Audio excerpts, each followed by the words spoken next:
Ce livre audio utilise une voix virtuelle pour la narration. La voix virtuelle est une narration générée par ordinateur pour les livres audio. Zombition de Aurélie Mandanza.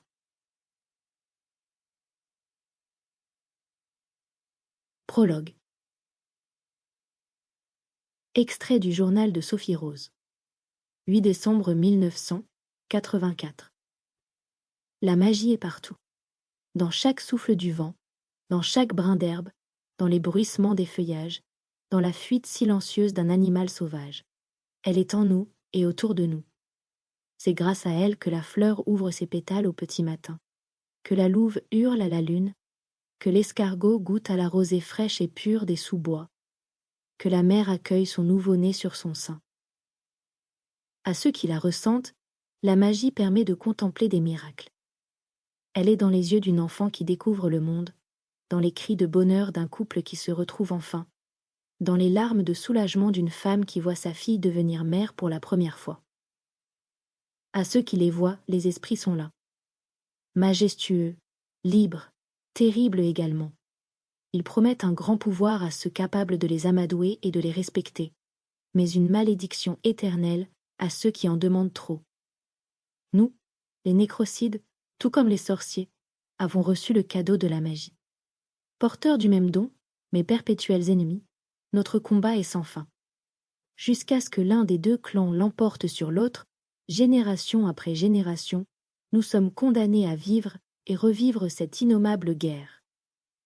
Aujourd'hui cependant, l'heure est à la fête, car les nécrocides accueillent leur future prêtresse qui parle aux esprits.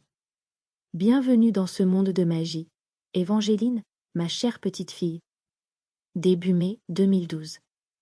Il était une fois, dans le joli quartier du Vieux-Lyon, une jeune femme prise d'une furieuse envie d'acheter des robes. Les fesses bien collées au canapé, une couverture sur les genoux, elle avait décidé qu'Internet serait un bon compromis entre cet appétit soudain pour des froufrous et la fainéantise aiguë qui lui avait permis de fusionner avec son sofa.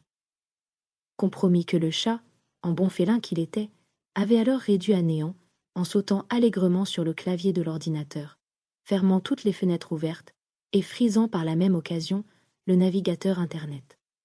Tant pis pour cette adorable robe bustier trop mignonne et pas chère, en route pour l'aventure, direction la petite boutique favorite d'Évangéline Rose. Si cela n'avait donc été pour cette folle envie de changer le contenu de son armoire, ladite Évangéline ne se serait pas trouvée dans son magasin préféré de prêt-à-porter. Rue des Trois-Maries, enfermée dans une cabine d'essayage, avec une robe vieux rose à bretelles fines, et son gant à moitié enfilé, une botte à un pied et l'autre dans un coin, une troupe de créatures affamées grattant à la porte. Et ce n'était pas une métaphore. La horde attendait qu'elle sorte de sa cabine pour la dévorer toute crue, bottines en cuir compris. Heureusement, Évangéline n'était pas l'une de ces demoiselles en détresse. Avec un soupir de mécontentement, parce que, tout de même, elle était venue s'acheter des nouvelles fringues, pas dézinguer des créatures surnaturelles.